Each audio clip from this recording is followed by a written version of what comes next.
quiero agradecerle a la congregación en general, a los líderes de la iglesia por esta linda sorpresa que le ha dado al cuerpo pastoral de esta iglesia. Gracias por tratarlos bien.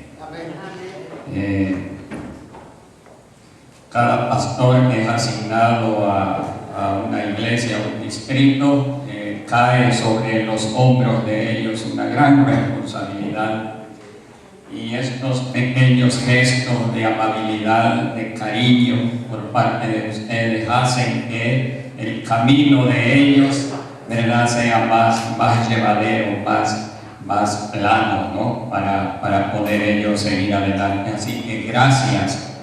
Me encantó el gesto para con la esposa del pastor, que también la tomaron en cuenta. Por lo general, las esposas de pastores muchas veces son pasadas por alto. Y sí, hasta no les llaman por el nombre, sino las esposas del pastor. Así que gracias de todo corazón por este gesto tan lindo en favor del pastor, de su esposa. Mencionaron que detrás de un gran hombre hay una gran mujer, y saben ustedes de que en el caso de los pastores, yo siempre he dicho de que el pastor tiene la responsabilidad de pastorear a la iglesia. Pero ¿quién pastorea al pastor? El pastor tiene la necesidad de ser pastoreado, y quien lo hace es su esposa. La esposa pastorea a su esposo, a su marido. Así que gracias, querida hermana, por pastorear a su esposo. Usted está haciendo un buen trabajo en ese aspecto. Se cuenta la historia de un papa y un anciano judío llamado Moshe. Sucede de que este papa estaba cansado de ver tantos judíos ahí en Roma, y él decidió de que los judíos debían de salir de Roma. Pero para ser justo, él decidió reunir a los líderes de la comunidad judía para presentarles, ¿no es cierto?, una sugerencia. Y los reunió, y entonces se dirigió a ellos, el Papa, y les dijo: miren, es necesario que ustedes salgan de Roma. No los queremos acá, no nos gusta la presencia de ustedes, pero para ser justo con ustedes, les voy a dar un día para que ustedes puedan buscar al hombre más sabio de la comunidad judía para que tenga un debate conmigo. Si ustedes o ese representante judío gana el debate contra mí, ustedes se pueden quedar. Pero si pierden el debate, ustedes se tienen que ir. En ese tiempo, el asunto de los debates, ¿sí saben lo que es un debate, verdad? El asunto de los debates era muy popular en ese tiempo, así que no era algo, ¿verdad?, nuevo. Entonces la comunidad judía dijeron: bueno, está bien, pues le vamos a dar una respuesta el día de mañana. Entonces los dirigentes de la comunidad judía empezaron, ¿verdad?, a buscar a alguien que pudiera representarlos a él ante el Goliat cristiano, que era el Papa. Ustedes saben, los papas saben mucho. Ellos son muy capaces, muy inteligentes, muy letrados. Era difícil ganarle a un papa en un debate. Entonces buscaron y buscaron, y la comunidad judía, entre los judíos hay muchos intelectuales también, mucha gente inteligente, mucha gente capaz, pero nadie se atrevía a enfrentar al Papa en un debate. Hasta que al fin encontraron a un viejito, ya anciano, llamado Moshe. Y le dijeron a este anciano Moshe: miren, tenemos este problema, hay necesidad de tener un debate contra el Papa, y si se le gana en el debate, nos quedamos, pero si perdemos, nos tenemos que ir. ¿Pudiera usted, porque nadie quiere, pudiera usted hacerlo? Dice el viejito. Está bien, yo lo hago, yo me voy a enfrentar, pero con una condición, dijo el anciano. El debate tiene que ser a puras señas, porque yo no soy bueno con las palabras. Dijo, así que con puras señas, dijo, va a ser el debate. Hay que decirle al Papa, si él acepta, de que con señas tengamos el debate, asunto arreglado. Allá fueron los dirigentes, ¿verdad?, judíos con el Papa, le explicaron de que habían encontrado a un representante, pero el debate no iba a ser a base de palabras, sino con señas. Y para sorpresa de todos, el Papa aceptó. Bien, el día siguiente se reunieron en la plaza de San Pedro. Estaban los representantes de la comunidad judía con el anciano Moshe al frente. Había una mesa y una silla. Allá enfrente estaba el Papa, sus cardenales, los representantes, ¿no es cierto?, de la Iglesia Católica, de allí de Roma, del Vaticano, muy distintivamente, ¿verdad?, vestidos, aquella pompa, ¿verdad?, una mesa y una silla ahí enfrente. Bueno, se sentaron el viejito, el ancianito Moshe y el Papa allá en su silla, frente a ellos una mesa. Se quedaron mirando uno a otro, completo silencio. Nadie podía decir nada porque el debate era consciente. Y nadie se atrevía a moverse. Pasó 1 minuto, 2 minutos, 3 minutos. Al instante, el Papa se puso en pie, alzó su brazo y sacó 3 dedos. El viejito lo miró fijamente. Se pone en pie el anciano y entonces levanta su brazo y sacó 1 dedo. El Papa se quedó mirando bajo la cabeza. Se quedó pensativo, se sentó. Luego se pone en pie y luego alza el brazo, saca 1 dedo y luego hizo un círculo en derredor de su cabeza, así. El viejito lo miró, se pone en pie, alza su brazo, saca 1 dedo y luego señala hacia el piso donde él estaba parado. El Papa se queda mirando, sorprendido. Toma asiento, piensa por un momento, de repente se para, saca una hostia. ¿Saben lo que es una hostia, verdad? El pan, ¿verdad? El pan consagrado, que representa el cuerpo, ¿verdad?, de Cristo, y luego una copa con vino, y lo puso en la mesa. El viejito se queda mirando y luego saca una manzana y la puso en su mesa. Entonces el Papa ya no pudo más y rompió el silencio y dice: no puedo más. Ustedes han ganado. No pude contra la sabiduría de este anciano. Pueden quedarse.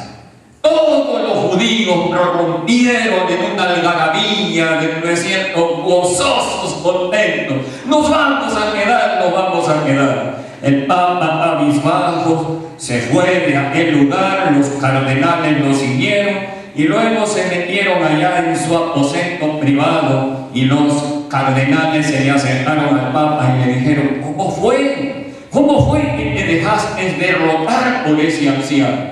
Explíquenos, su santidad, ¿cómo fue que usted fue derrotado?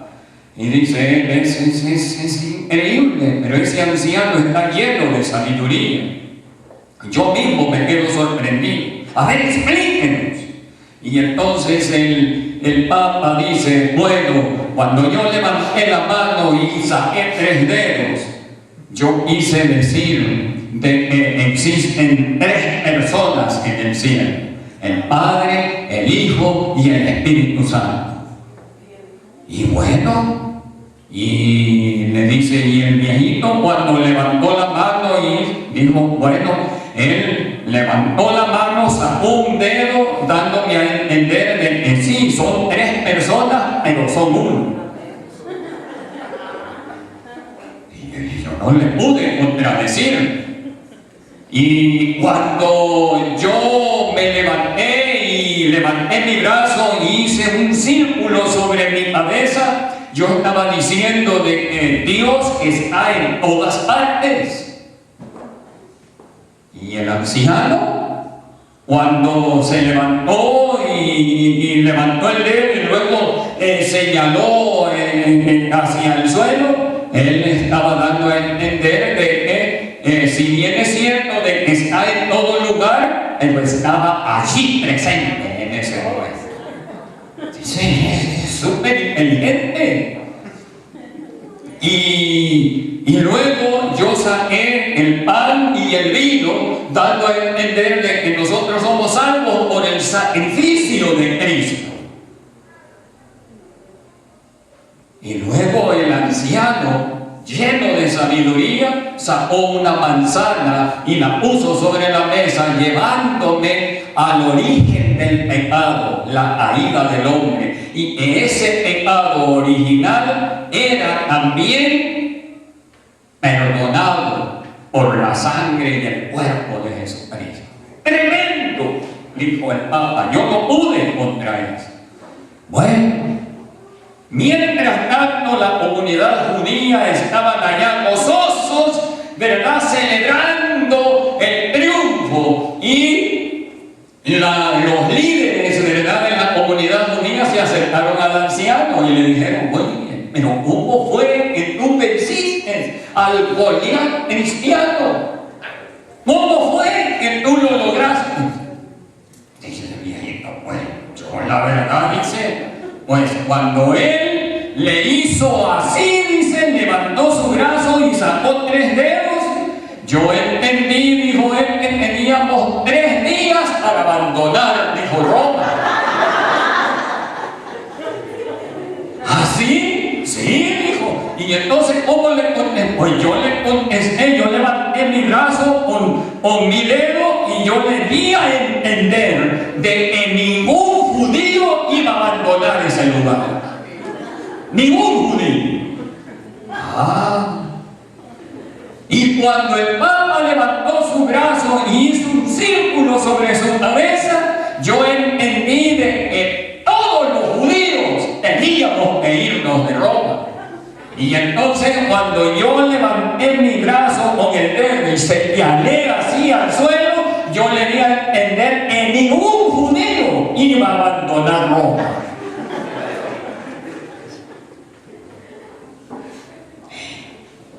Y lo del pan, le dijo, y el vino, pues yo entendí, dijo, que el Papa quería almorzar y yo saqué mi almuerzo también.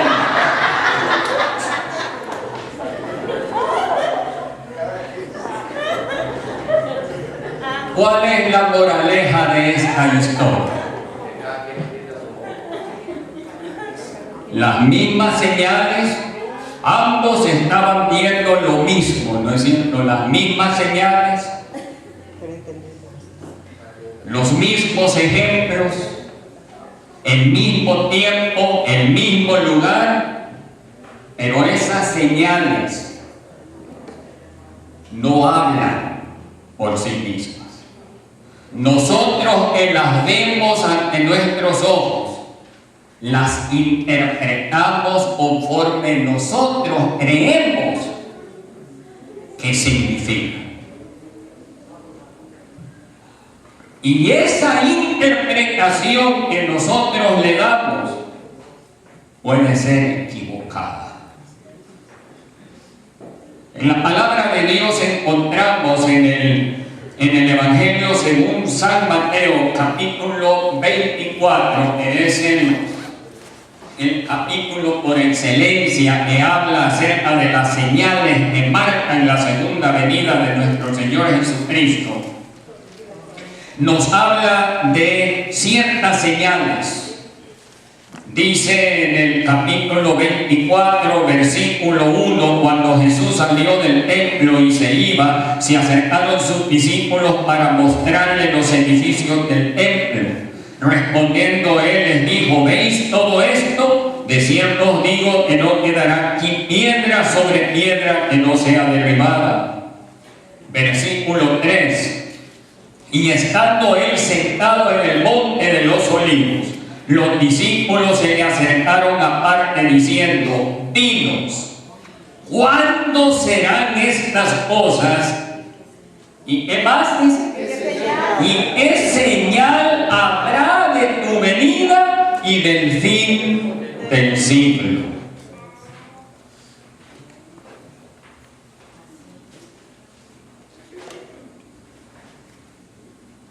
Señales. ¿Cuándo? Esta es una inquietud, apreciados hermanos, que nos embarga a la mayoría de nosotros. Nosotros queremos saber el cuándo, el dónde, el cómo. Eso es lo que nos interesa. Y le preguntaron a Jesús: ¿cuándo? ¿Cuándo serán estas cosas? ¿Y qué señal habrá de tu venida y del fin del siglo?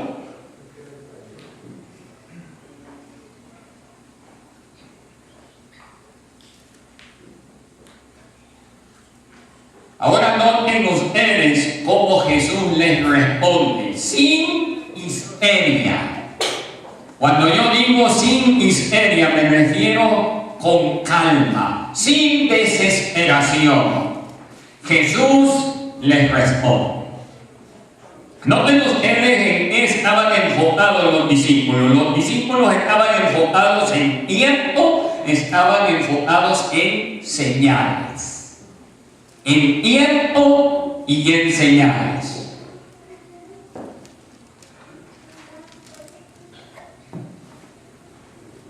Y Jesús, sin pasar por alto la pregunta de sus preocupados discípulos, aborda las dos cosas, tiempo y señales. Pero antes de hablarles, ¿no es cierto?, de tiempos y señales, Él se centra en algo primordial. Antes de responderle, ¿no es cierto?, la inquietud de los discípulos, Él se centra en algo importante. Como que si no hubieran escuchado nada sobre tiempo y señales, Él dice lo siguiente, versículo 4 del capítulo 24. Noten lo que Él dice. Como pasando por alto la inquietud de los discípulos sobre tiempo y lugar y señales, les dice: mirad que nadie os engañe. Ante todo, antes de empezar a hablar de señales y de tiempo, el Señor Jesucristo les habla de no dejarse engañar.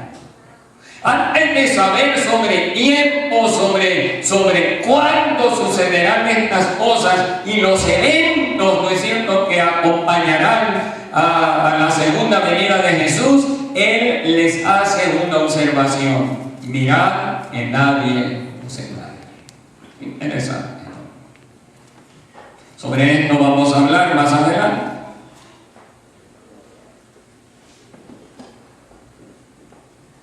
Luego en el versículo del 6 al 8 habla, ¿no es cierto?, acerca de las señales.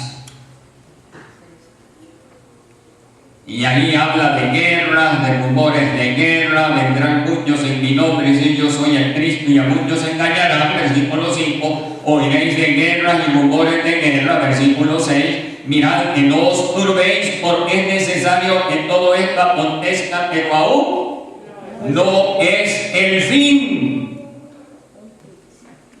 Noten ustedes la calma de Jesús, la ausencia de toda histeria, de toda alarma. En medio de la calamidad, el desastre, los discípulos no debían esperar que el fin viniera en ese día o al día siguiente. Eso es lo que Jesús les está dando a entender. No se alarmen, les dice él. Todas estas cosas van a suceder, pero ¿qué dice Jesús? Tales cosas es necesario que sucedan, pero aún no es el fin. Así que tranquilo, todas estas cosas van a suceder, les dice Jesús, pero tranquilos, no os turbéis, les dice él. ¿Qué está diciendo Jesús aquí? Noten esto, porque muchas veces nosotros cometemos el error cuando hablamos de este pasaje en centrarnos en las hambrunas, en las catástrofes, ¿verdad? Y estamos a la pesca de los desastres para decir, Jesús ya viene, Jesús ya viene. Y Jesús dice, tranquilos, esto no es señal de mi venida. Estas cosas van a suceder, pero aún no es el fin, les dice Jesús. Así que en medio de la catástrofe, en medio de los desastres, manténganse con calma, les dice Jesús, porque aún no es el fin. Pero nosotros estamos igual que los discípulos hoy en día. Estamos desesperados. Bueno, ¿cuándo? ¿Cómo? ¿Qué señales van a haber antes de la segunda venida de Jesús? Y Jesús nos dice, tranquilos, aquí no es asunto de centrarte en cómo, cuándo.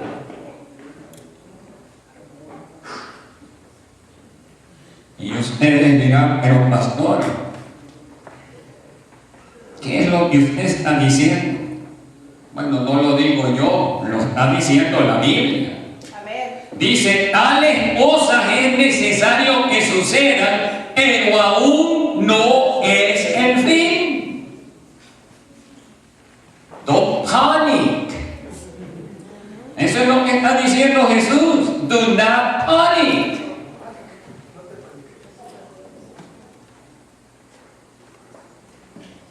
Tales cosas es necesario que sucedan. ¿Cuáles son esas tales cosas? Guerras, desastres naturales, plagas. Es interesante cada vez, ¿verdad?, que surge una catástrofe, ¿verdad? Las Torres Gemelas, el Golfo Pérsico, el Y2K, ¿se acuerdan del Y2K? ¡Oh, el fin del mundo ya llegó! El ébola ahora, ¿verdad? No, es que ya el fin del mundo. El Señor Jesucristo dice, do not panic. Todo esto va a suceder, pero no es el fin, dice él. ¿Qué es lo que está dando a entender Jesús acá? Hay muchos hermanos que están, escuchen lo que voy a decir y yo espero que nadie se ofenda. Hay muchos hermanos que están ansiosos de escuchar noticias que nos indiquen que Jesús ya viene. Y si no se les habla de estas cosas, así noticias amarillentas, ¿verdad? Entonces es como que están anestesiados. Necesitan algo que los asuste para que sigan animados en el andar cristiano. ¿Será de que esa es la voluntad de Dios? ¿Será de que eso es lo que Jesucristo quiere? Les digo a los discípulos, miren, si ustedes piensan de que la guerra, los rumores de guerra, las hambres y todo esto es lo que los va a mantener a ustedes a ver, no, les dice él. Todas estas cosas van a suceder, pero no es el fin. no es el fin.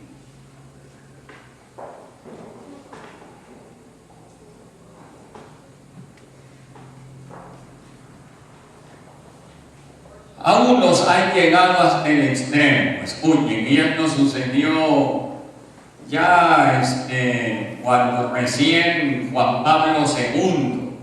¿Cuánto hace ya que Juan Pablo II murió? Ya varios años, ¿no?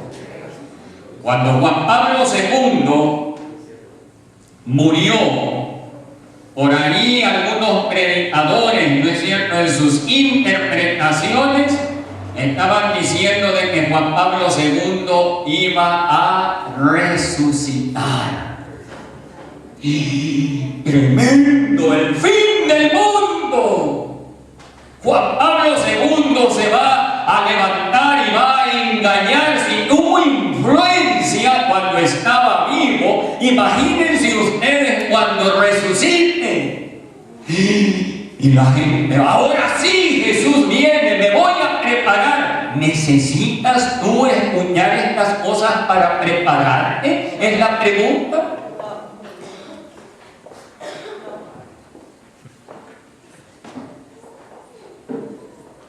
¿Por qué será que somos absorbidos por esta clase de euforia? Para mí, apreciados hermanos, es una trampa del enemigo. ¿Qué se propondrá Satanás con todo esto? Yo les voy a sugerir lo que él se propone: distraernos. Distraernos. ¿En qué consiste esta distracción? Hacer que nosotros, escuchen bien, dependamos de los eventos para prepararnos. You follow me? ¿Me entienden lo que estoy diciendo? El enemigo trata, ¿no es cierto?, de que estemos en la pesta de desastres, de cosas, ¿verdad?, que nos asusten para prepararnos. Y si no sucede nada de esto, ¿qué pasa con el pueblo de Dios? No se va a preparar. Poner nuestra mirada en las noticias, en los eventos, en lugar del Señor de los eventos. ¿Me entendieron? Hoy en día hay muchos cristianos que están centrados en los eventos y pierden de vista al Señor de los eventos.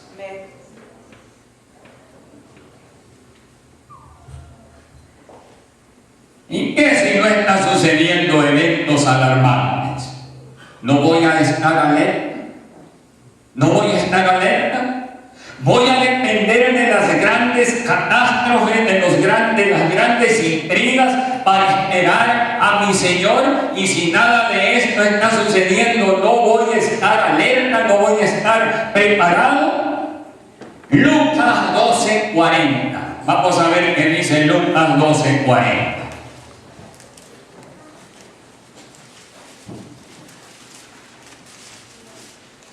Lucas 12:40. Vosotros pues también estad apercibidos, porque a la hora que no pensáis, el Hijo del Hombre vendrá. A la hora que no pensáis, estén o no estén ocurriendo eventos alarmantes, debemos estar alertas esperando al Señor. Estén o no estén ocurriendo eventos alarmantes.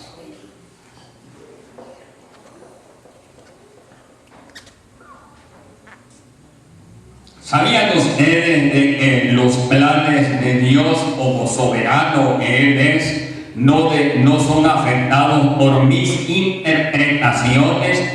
Por muy bien intencionadas que sean, o por muy elocuentes, o lo muy bonito que yo predique, ¿verdad? Hay algunos que hacen acrobacias interpretativas, ¿no es cierto? Y hacen, ¿verdad?, diagramas, ¿no? Aquí va a suceder esto y esto otro, y aquí va a ser esto.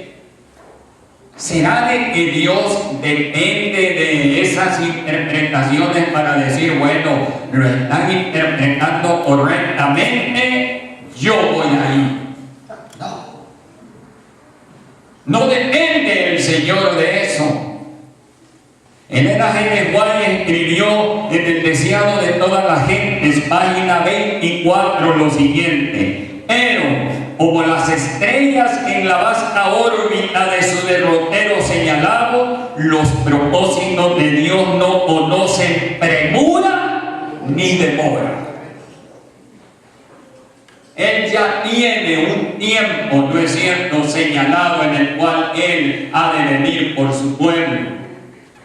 Ahora noten ustedes lo que nos debe de preocupar, porque algunos dirán, pero pastor, si yo ya me volví adicto a ese asunto de las señales y todo eso. A mí me gusta que me asusten, ¿verdad?, para yo prepararme para esperar a mi Señor. Pero si nada de eso hay, entonces, ¿cuál es la señal entonces? ¿Cuáles son los indicativos de que Jesús viene? ¿Ah? Si no son las guerras, las catástrofes, ¿qué es entonces?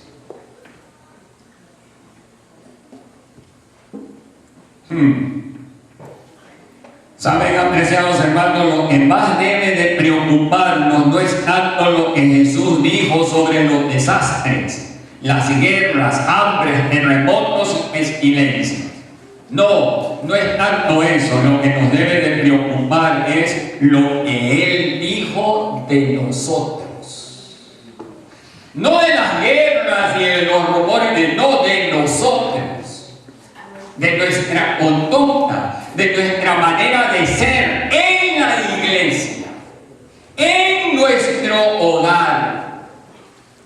Eso es lo que nos debe de preocupar más que las señales. Miren lo que dice el versículo 10 del capítulo 24. Esta es una señal que nos debe de preocupar. Muchos tropezarán entonces y se entregarán unos a otros, y unos a otros se aborrecerán.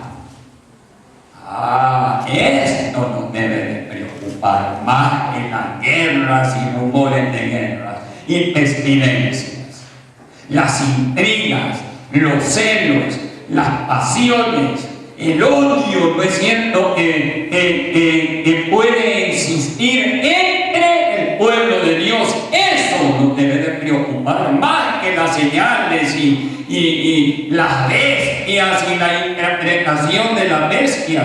Fíjense ustedes de que habemos muchos y hay muchos predicadores que se centran en las bestias de Apocalipsis y las bestias de Daniel, pero no nos fijamos en la bestia que tenemos por dentro. De esa, pocos predicadores predican sobre eso. Y es tan fácil, pastor, desenmascarar, ¿verdad?, quiénes son, descifrar quiénes son estas bestias, pero descifrar quién es la bestia que nos está haciendo pedazos por dentro y está haciendo pedazos a mi familia, porque el esposo maltrata a la esposa le es infiel al marido, los hijos están, ¿verdad?, desinteresados ya en la iglesia por el mal ejemplo que dan los padres. En fin, esas bestias son las que están minando a nuestras iglesias. Y Jesús dice, a eso es lo que yo quiero que ustedes se fijen.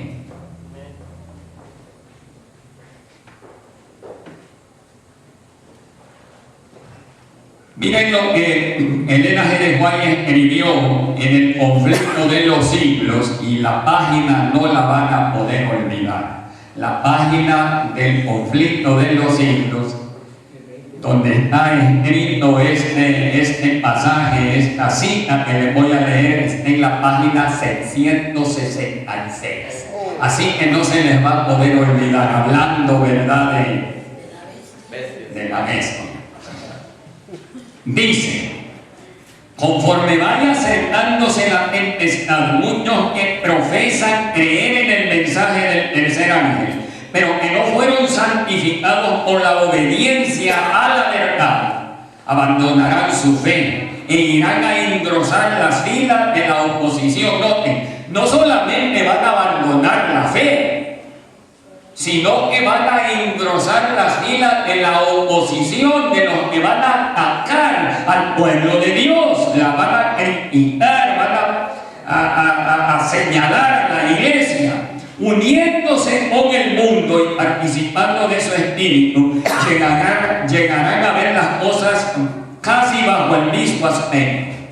Así que cuando llegue la hora de la prueba, estarán preparados para situarse del lado más fácil y de mayor popularidad. Ahora escuchen esto: hombres de talento y elocuencia, que se gozaron un día en la verdad, emplearán sus facultades para seducir y descarriar almas.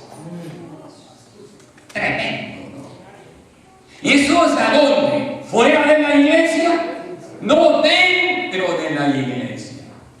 En otra parte, Elena de Juan escribió, dice ella: de los ataques del enemigo de afuera, Dios nos librará. De los que más debemos de cuidarnos son de los ataques que vienen de adentro, porque es de donde menos lo esperamos. Se convertirán en los enemigos más encarnizados de sus hermanos de antaño, dice. Conflicto de los siglos, ¿qué página? 666. Miren lo que dice el versículo 11 del capítulo 24 de Mateo. Dice: y muchos falsos profetas se levantarán y engañarán ¿a cuántos? A muchos. Esa señal nos debe de preocupar más que la de los terremotos y hambrunas y catástrofes. Esta nos debe de preocupar más. El engaño que el enemigo va a utilizar para turbar a las personas, para engañar aún a los escogidos. Algunos han pensado que nuestra generación es la generación más inteligente que todas las anteriores. Sí, así han pensado. Nuestra generación es una generación más inteligente que las generaciones anteriores. Y usted se pone a pensar, ¿será esto así? ¿Qué opina usted cuando aparece una Virgen María reflejada en una tortilla? No, no estoy bromeando, eso ha sucedido. Y ponen esa tortilla, lo anuncian y viene y se abarrotan, la gente se abarrota para ir a adorar la Virgen que se refleja en esa tortilla. En el 2005 se apareció el reflejo de la Virgen en un puente, porque el agua subió y no sé qué sucedió allí en ese puente y quedó enmarcada en la pared la imagen de la Virgen María. Se abarrotó la gente a adorar a esa Virgen allí. Y vivimos en la generación más inteligente. Y sin embargo somos engañados con tanta facilidad. Y quieren los adventistas del séptimo día. Y andamos en la pesca, ¿no es cierto?, de estos anuncios alarmantes. Y alguien, ¿verdad?, se centra en señalar y decimos: no, ya la iglesia ya perdió su rumbo. No, señores. ¿Por qué? Porque no estamos predicando meditando constantemente en estas cosas. No es de que estemos en contra de predicar, ¿verdad?, de los señales de los tiempos, pero no debemos de centrarnos en estar constantemente en esas señales y quitar la mirada del Señor de las señales. Amén. Terminamos con el versículo 12. Que es otra señal, que es la que más nos debe de preocupar. Y por haberse multiplicado la maldad, el amor de muchos se enfriará. El amor de muchos, ¿qué? Se enfriará. Esa señal nos debe de preocupar. Cuando uno se le pregunta a un hermano adventista, mi hermano, ¿cómo le va? Ay, pastor, más o menos.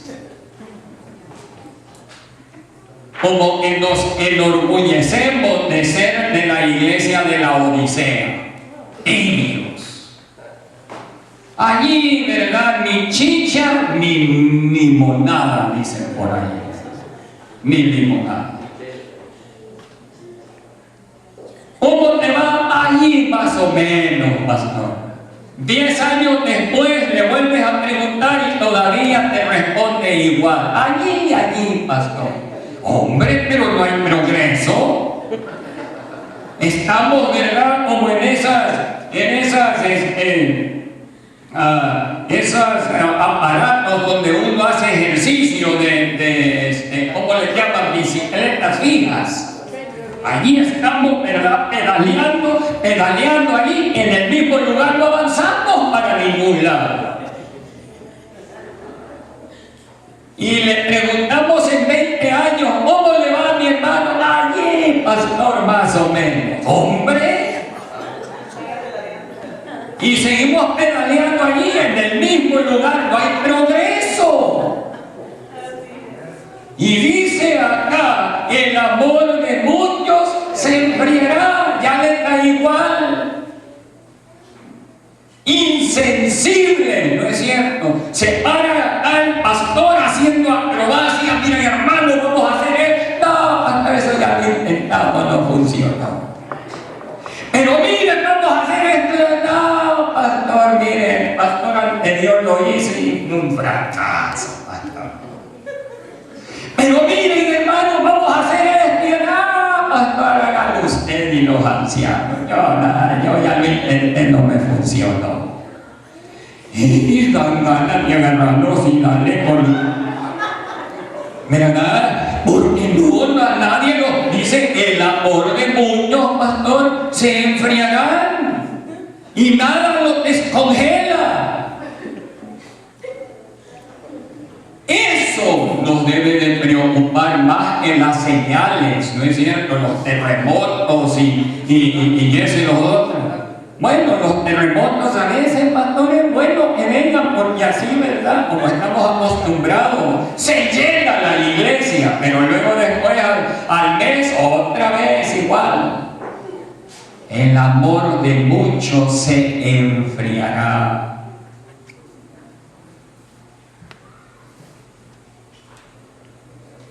¿Cómo entonces hemos de esperar la segunda venida del Señor? Termino con esta historia porque yo sé de que ya vemos las tortillas así pasando, ¿verdad? Así como el Papa, ¿verdad?, que le hizo así vemos las tortillas dando vueltas aquí arriba. La pregunta es, ¿cómo entonces hemos de esperar la segunda venida del Señor? Si no son los eventos catastróficos, ¿cómo debemos de esperar? Se cuenta que un anciano cristiano recibió la visita de otro cristiano. El anciano se encontraba limpiando su finca con su azadón. Y mientras trabajaba se le hizo la pregunta: ¿qué haría usted si supiera que Jesús viene mañana? ¿Qué harías tú si supieras que Jesús viene viene mañana. Uña bien la prende. El anciano dejó, no es cierto, de trabajar, se apoyó sobre el mango del asador, se limpió la frente del sudor y entonces mirando a los ojos al cristiano que le preguntaba, ¿qué haría usted si supiera que Jesús viene mañana? Le dijo él con firmeza, creo que terminaría de limpiar mi finca. Esa fue la respuesta del viejito. Creo que terminaría de limpiar mi finca. Y tú te preguntas, ¿qué esperabas tú que el ancianito dijera? Era cristiano también. Oh, voy a tener una vigilia, voy a pasar toda la noche de rodillas, voy a confesar mis pecados, voy a prepararme para la segunda venida de Jesús, porque mañana viene. Eso era lo que tú esperabas, a lo mejor eso es lo que tú harías, ¿verdad? El viejito dijo, creo que terminaría de limpiar mi finca. ¿Qué estaba dando a entender el viejito? Estaba preparado. Estaba preparado para los sombrerazos. Estaba preparado para si Jesús venía en ese momento, dijo él, yo estoy preparado. Así que mi conciencia está tranquila, no necesito pasar una noche de vigilia y yo he hecho mis arreglos con mi señora, así que yo seguiría trabajando en mi finca, terminaría de hacer, porque yo y mi relación con Jesús estamos en línea, no hay ningún problema.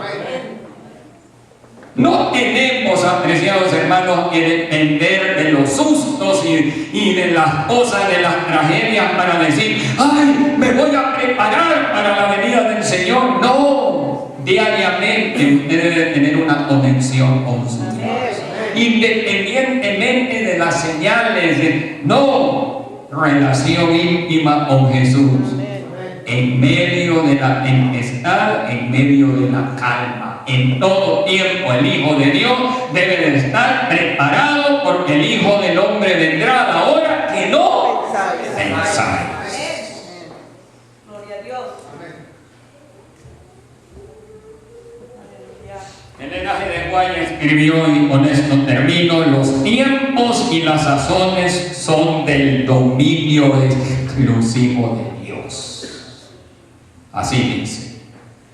Porque hay algunos que queremos, para prepararnos, ¿verdad? Queremos saber, no, es que yo quiero saber cuándo va a venir. Si va a ser a la puesta de sol, unas horitas antes de la puesta, ¿cuándo va a ser? Dice aquí, los tiempos y las sazones son del dominio exclusivo de Dios.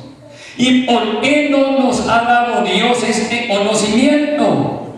Porque no haríamos un uso correcto de Él si nos lo diera. De este conocimiento resultaría un estado de cosas tal entre nuestros hermanos que retardaría grandemente la obra de Dios de preparar un pueblo que permanezca en pie en el gran día que ha de venir. No hemos de embarcarnos, dice, en especulaciones con respecto a los tiempos y las sazones que Dios no ha revelado. Jesús dijo a sus discípulos que velaran, pero no respecto a un tiempo definido. Sus seguidores han de estar en la posición de aquellos que escuchan las órdenes de su capitán. ¿Cuáles son las órdenes? Ahí está. Han de vigilar, número 1. Esperar, número 2. Número 3, orar. Y número 4, trabajar. Mientras se acerque el tiempo para la venida del Señor. Pero nadie podrá predecir justamente cuándo vendrá ese tiempo. Pues el día y la hora nadie sabe. No podéis decir que Él vendrá de aquí a 1 año, o 2, o 5 años, ni tampoco debéis postergar su venida, declarando que no ocurrirá antes de 10 o de 20 años. Noten, los extremos son malos.